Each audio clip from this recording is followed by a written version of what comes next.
was really interesting to talk about, so that's what I wanted to do today. I have a ton of facts here about the solar system, the different planets, the different moons, the dwarf planets, the asteroid belts, the sun, all of the stuff, all of your solar system needs are covered. Don't worry, I got you. So yeah, that's what we're gonna be doing today. I hope that you enjoy it. Thank you all so much for 700 subscribers. We reached that, I believe 2 days ago, and we're already at 750, so my god, you guys are literally crazy. I don't know how you do it, but we're almost at 800, which is crazy. I feel like last week we were at 300, but nonetheless, thank you all so much for the support and encouragement and kindness and love. It really does mean so much to me, and I am so unbelievably thankful for every single one of you. So thank you all so much. It truly means the world. I never thought that this would happen, so yeah, thank you all so much. That being said, if you haven't hit the subscribe button yet, you should do so now. It's free. You can unsubscribe anytime, and you should only subscribe if you enjoy the video, but it still would be greatly appreciated. But yeah, let's get into this. Space facts. Solar system, specifically facts about the solar system. So, our solar system has 8 planets, 5 dwarf planets, and over 150 moons, millions of asteroids, all surrounding the sun.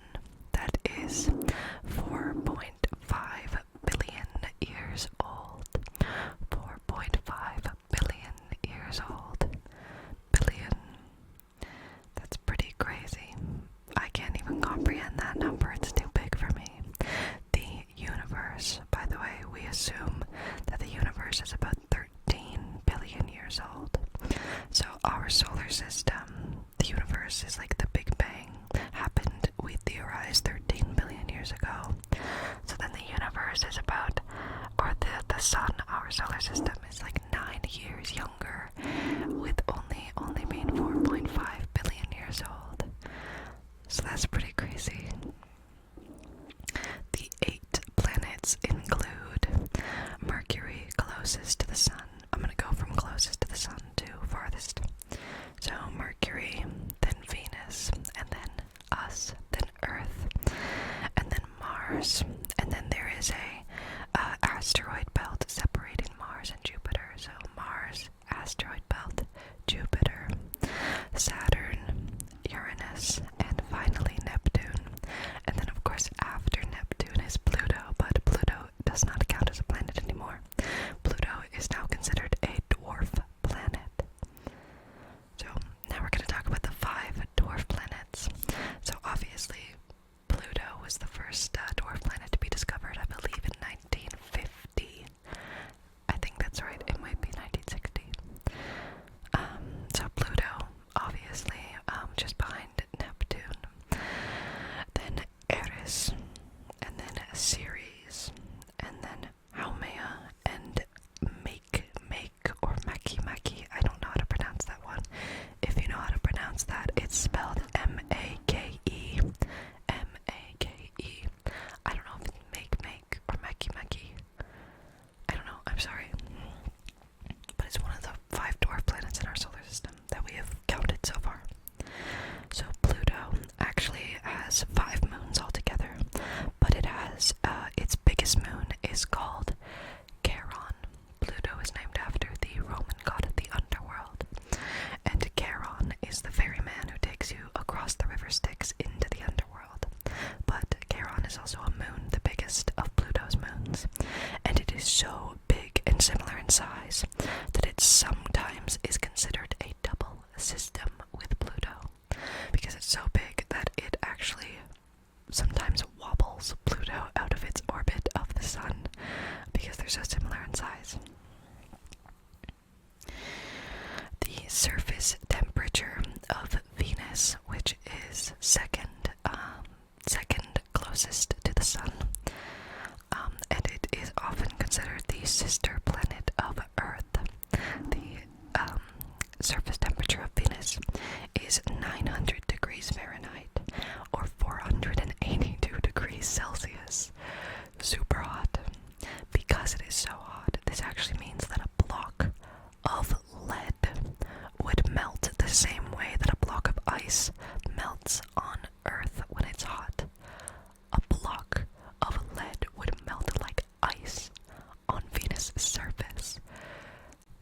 That's crazy.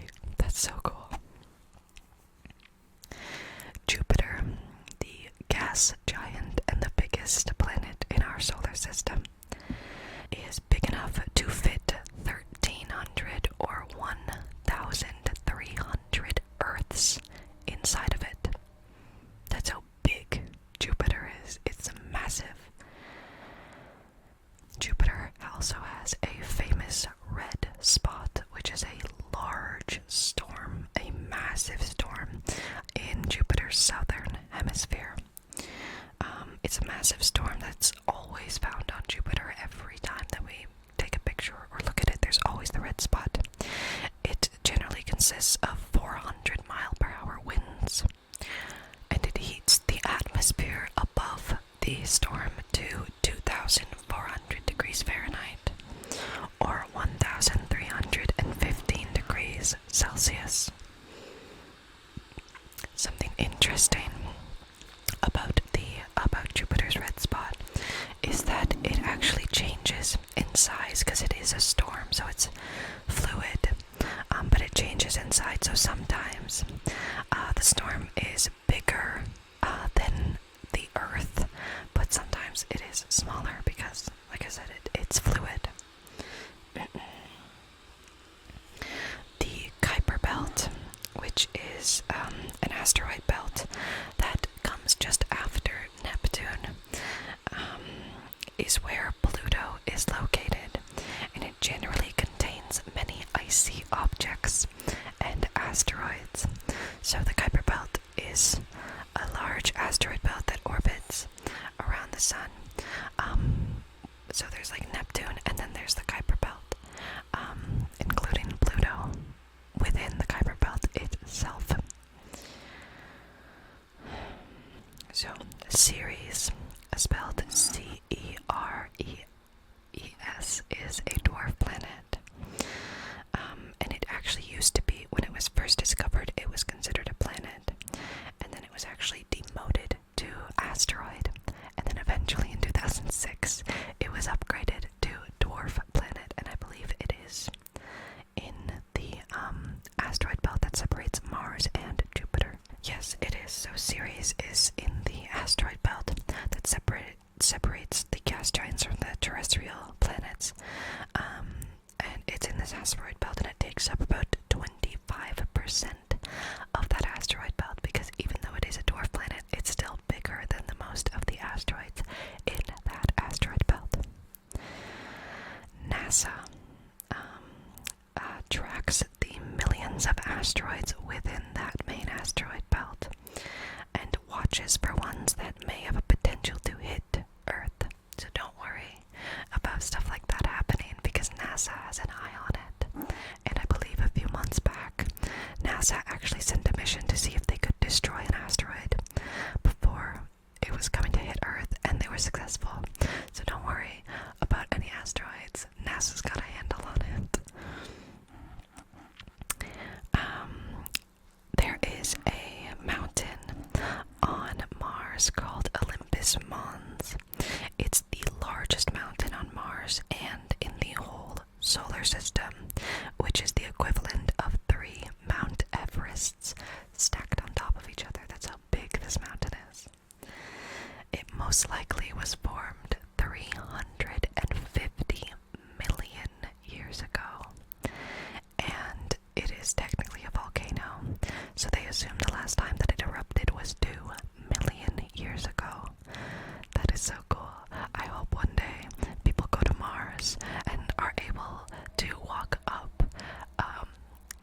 Mount Olympus the same way that people walk up Mount Everest. That would be so cool. I would love to do that. Of course, without like all of the dangerous space stuff happening. I would only do it if it was like completely safe, obviously. So that's cool. A comet, because sometimes people confuse asteroids and comets. I know I do. So a comet is actually made up of ice and rock, but what makes it fascinating is that the exterior of the comet turns to dust and gas as it gets closer to the sun or close to a star. So that's why it kind of looks like it has all this stuff floating around it. It's because it does have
gas giants Jupiter and Saturn are composed of mostly hydrogen and helium gas.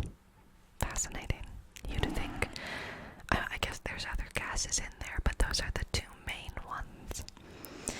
Of course, there are also the two outer gas giants, often referred to as ice giants, Neptune and Uranus, because they are largely composed of ices like water, ammonia, and methane. The four smaller terrestrial planets consisting of Earth, Mars, Venus, and Mercury are composed of mainly rock and metal.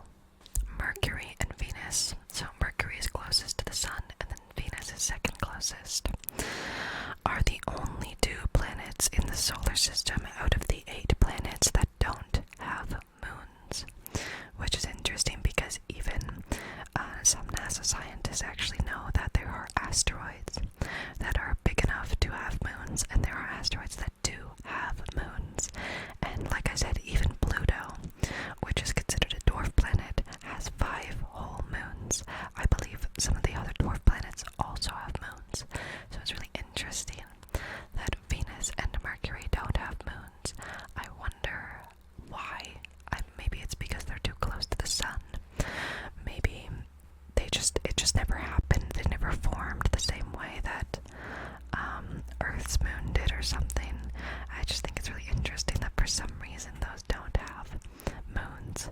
If you're a space expert or a science person and you have the reasoning why, please tell me in the comments, because I would love to know, and I'm sure that everybody else would also like to know. But yeah, Mercury and Venus do not have moons. But there are actually more than 200 known moons. This is directly from NASA. There are 200 known moons, more than that in the solar system, and several objects awaiting confirmation. For some reason, it never occurred to me that I guess you have to confirm whether or not something is a moon. Like Jupiter, for instance, has thousands of space objects orbiting it, but only like 95 of them are considered moons, because a lot of them are actually just asteroids or comets or just random space objects.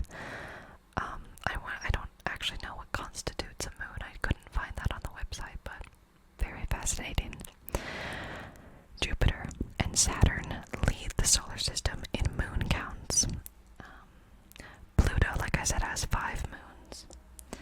Even some asteroids have very small moons, so they're not, obviously asteroids are quite small, so they can't have very big moons, but some of them do have very small moons out in the Kuiper Belt and in the asteroid belt separating Mars and Jupiter. Mars has 2 moons, Phobos and Deimos. I really want to talk about how all of these planets are named after Roman gods and Greek gods, because Mars is the Roman god of war, which you might have already known, but Phobos is his son. Phobos means fear in Greek, and Deimos, I believe, means death in Greek. So in Greek mythology, Mars is the god of war, and every time Mars goes onto the battlefield, Phobos and Deimos follow in his wake. Fear and death.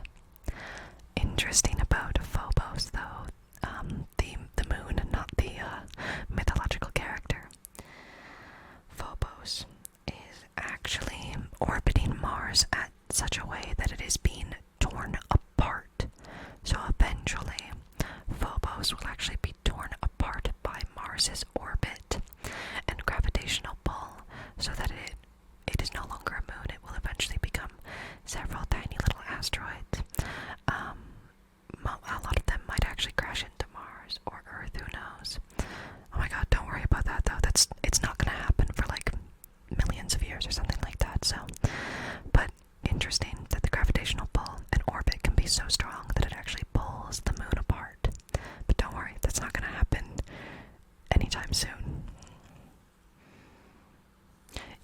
Uranus has 27 moons. 27, 20, 20, 20, 20, 27 moons. And all of Uranus's moons are named after Shakespearean characters. I love that because I'm a huge poetry and Shakespeare nerd. I love Shakespeare. I actually want to do a Shakespeare video, but I know a lot of people don't like Shakespeare, so maybe I won't do that. But I think it's really cool that Uranus's 27 moons are all named after different Shakespearean characters because of a line from A Midsummer Night's Dream. So, in A Midsummer Night's Dream, one of the characters says, "Sweet moon, I'll thank thee for thy sunny beams. I thank thee, moon, for shining now so bright." So one of his characters is talking to the moon and thanking it for giving him light and love at nighttime. So I guess whoever discovered the first moon of Uranus was like, I'm gonna name it after Shakespeare. So all of those moons are named, like Desdemona or Puck or I can't think of any other ones, but they're all named after Shakespearean characters, which I think is fun, especially from like a split from all the other Roman and Greek gods. It's fun that there are some named after Shakespearean characters. Saturn actually has 124 confirmed moons, many of which reside in Saturn's famous ring. I believe Saturn actually has more moons than Jupiter. Jupiter has like 95 confirmed moons. Saturn has 124. And they're all, like, they range in size from being as big as Earth or Venus to being very tiny little moons. So they're all different sizes, but still considered moons, 124 of them. 17 moons orbit Neptune, the ice giant furthest from the sun. The most famous of Neptune's moons is Triton. I believe it's the biggest one and the first one discovered. Triton actually is in the Kuiper Belt because Neptune is so close to it. So it actually resides in the Kuiper Belt, far off into deep into space. So that's really cool. Triton is also the godly son of Neptune in mythology. So there you go. Most of the moons surrounding the different planets are named after mythological gods or characters that are related to that specific one. So for instance, like I said with Pluto, the god of the underworld, he is orbited by other gods of the underworld. Same with Mars, with Phobos and Deimos. So it's cool. Jupiter has 80 to 95 moons and many thousands of asteroids that orbit around it. Because it has such a strong gravitational pull and large orbital field, because it is such a huge planet. But I'm specifically going to talk about Jupiter's 4 largest moons, because they're actually really distinguished and different from one another. And I didn't find any information about the other moons of other planets that was like this in depth. So the first of Jupiter's 4 biggest moons is Io, named after the Greek character who was turned into a cow after Jupiter mated with her and was afraid of his wife's reaction, so he turned her into a cow so that she could hide from Hera or Juno. So, but the planet is named Io after the character. It is the most volcanically active object in the entire solar system. Just one of Jupiter's moons. And its eruptions can be miles high, coming out of the atmosphere of the moon as well. That's really cool to me. Next is Europa. I'm excited to talk about Europa. I don't know the mythology behind Europa, but maybe I'll find out later. Europa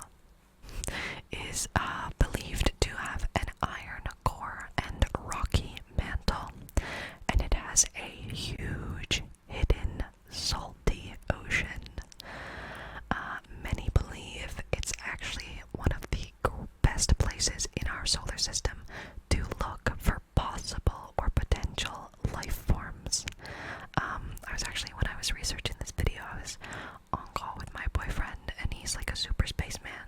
I love him. And I was asking him if he knew anything about Europa, because he's always into that stuff. And he says that they've actually already done a few tests and probes out to Europa, because Europa has these huge geysers on it, so it shoots water out of the oceans out into the atmosphere, and they go so high up that the water is shot into space where it turns to ice, obviously. So it shoots all the way to space. So they actually already sent a probe out there to test the ice and the water from Europa, and they tested it and looked at it and said, you know, this could totally support life. There's a definite possibility that this water could support a life form of some kind. So now they're going to send another probe out there to actually test for the life. So there could be basic things like really like microscopic beings, or we were talking about water bears. Water bears are these microscopic organisms that can survive basically any environment that you put it in. It can survive extreme heat, extreme cold, the literal vacuum of space. So it's entirely possible that there is a life form like water bears or something similar to it living on Europa, but we won't know until the probe comes back. So that's really cool. Europa, I believe it has something like 60-mile deep oceans, and the deepest ocean that we have on Earth is the Mariana Trench, and it is 7 miles. So 60 miles compared to 7 miles is a big difference. So personally, I think there's totally something there. Do I know what it is? No, but I think there's something there. Anyway, that's Europa.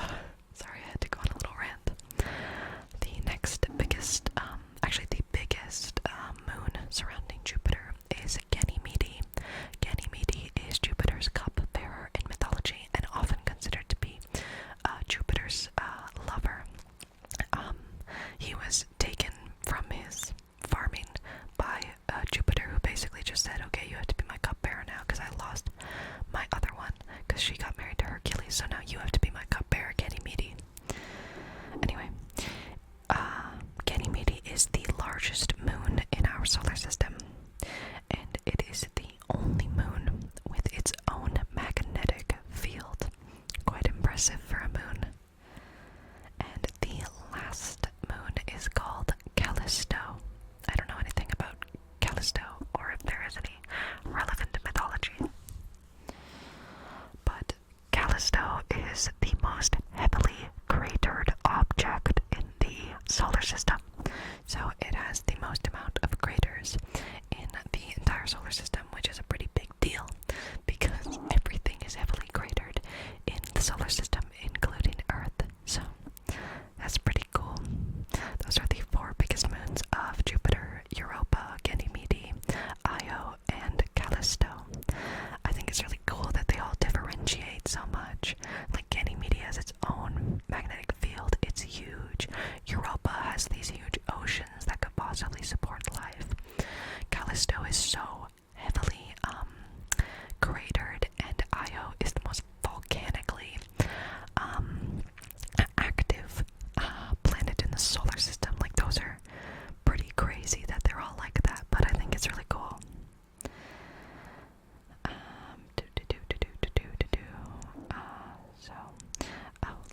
This one's cool. So most planets actually rotate, not orbit. They rotate because the Earth orbits the sun, but it also does its own little revolutions.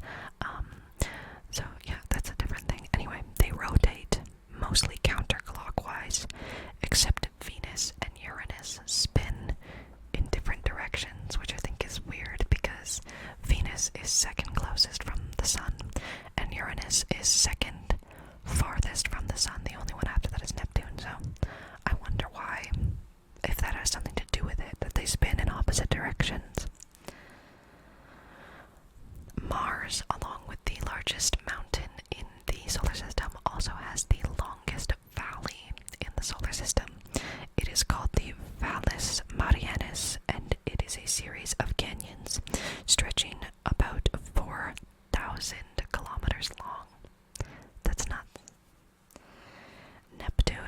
has the strongest winds in the solar system, up to and more than 2,000 kilometers per hour. The furthest spacecraft from Earth is the Voyager 1, and it is more than 20 billion kilometers away, and I believe it is still working, so that's really cool. All of the outer gas giants, the 4 outer gas giants, do technically have rings surrounding them. You might have heard about the ring surrounding Uranus. So Saturn is like this, and the ring surrounds it like horizontally. But Uranus, I believe the ring is vertical. You don't really have those kinds of directions in space because it's space, but you know. So they all of the 4 outer gas giants do have rings surrounding them. It's just that Saturn's is the most developed out of all of them. So like I said, with Jupiter, it does have thousands of asteroids surrounding it and orbiting it. Eventually, they will form a solid ring, similar to Saturn's ring, or solid ring, so that's cool. And my last fact is about Earth, of course. Earth is the 3rd planet from the Sun. So Mercury, Venus, Earth, Mars, asteroid, Jupiter, Saturn, Uranus, Neptune, Pluto. And Earth is 1 astronomical unit away from the Sun, or, if you don't understand, because I didn't, 150 kilometers away from the Sun. So that makes me think that most astronomical units are just based on how far Earth is from the Sun. So that's pretty cool. I didn't really want to talk about Earth that much. I wanted to focus on the other planets because, I mean, Earth is extremely important, obviously. Oh my god, we wouldn't even be able to study the other planets without Earth. So yes, Earth is very important, but that kind of goes without saying. Well, it seems like in recent years it does have to be said, but I'm not going to get into that. So yeah, those are all of the facts that I have about the solar system. I hope that you enjoyed. Please let me know in the comments below if you have like a favorite fact, or if you have a fact that I didn't mention, or there's something you want to talk about. Please tell me in the comments. Anything that I learned about space is so cool. So if you have space facts or something that you wanted to say, or something that I missed, please tell me in the comments below. I read every single comment, and I do my best to respond to every single comment. So yeah, I'll definitely check it out. But that's all the space facts or solar system facts that I have for now.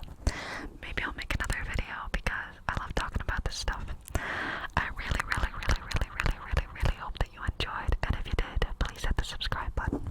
We're making our way to 800 already, which is crazy. Thank you all so much for your support and love and kindness. I will see you all in the next video. I really hope that you enjoyed. Yes, thank you so much for watching. Thank you.